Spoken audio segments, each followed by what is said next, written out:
Welcome back, legends. I hope you're all awesome. On today's installment of 5-Minute Licks, we're going to take a look at some Eric Johnson-inspired triads. And even if you've never listened to Eric, no doubt you've heard that little ditty, Cliffs of Dover, somewhere. It is, one of the all-time great electric guitar instrumentals, and it's kind of crossed the divide between generations and styles. And, if you like that and you like the intro, you'll recognize the type of ideas we're going to be having a look at here. So you can refresh yourself and go and have a listen to Cliffs, but this isn't going to be a particular lick from Cliffs. It's more of an approach. And the approach is just taking a triad and spreading it out so you're playing the notes on the A, D, and B strings. My favorite way to do this is to start by taking something like a C major bar chord. This one right here. And then realizing that that chord is kind of ordered as root, fifth, octave, and then we've got the third degree up here on the B string. So let's just skip that C note on the G string, and we're going to play the notes C, G, and E in that order. So it will be fret 3 on the A string, fret 5 on the D string, and fret 5 on the B string. And I like to play this with a little economy stroke with my pick for the first two notes, and then a hybrid pluck for the top note.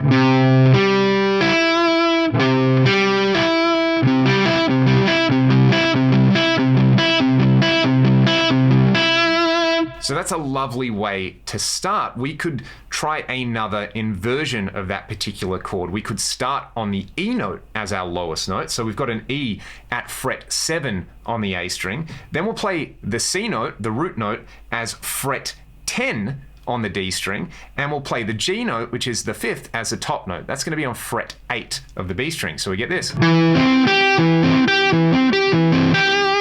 You can then practice those side by side.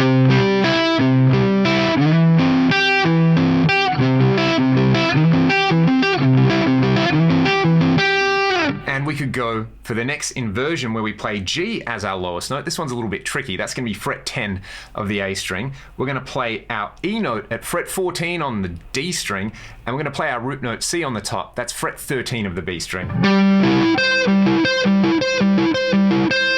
Now that last one is a little uncommon. We normally just kind of stick to the first two there, but we could put this together with a D major chord and an E minor chord and get a sequence something like this.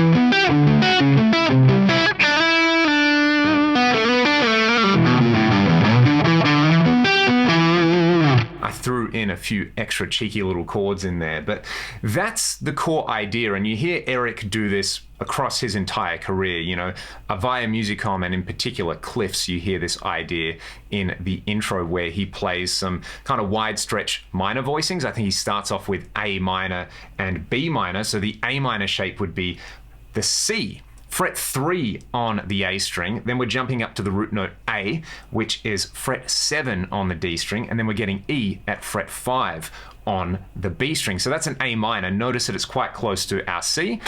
There's the C, there's the A minor. So really, really lovely wide voicing in there, and I think you just start by moving those two up, something like this.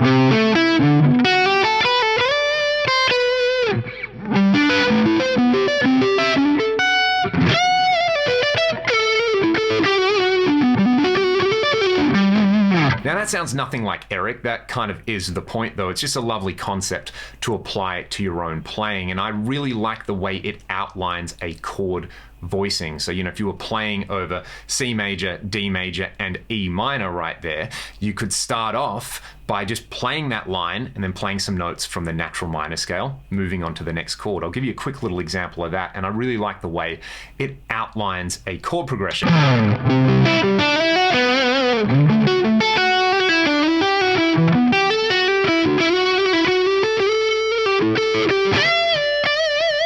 Have a crack at these ideas, have some fun playing around with them and incorporating them into your own playing. And if you have any further questions, let me know in the comments. If you enjoyed this and you want to support the channel directly, there are some links to do that in the video description. Otherwise, happy jamming, and I'll see you all next week for another installment of 5 Minute Licks. Take it easy.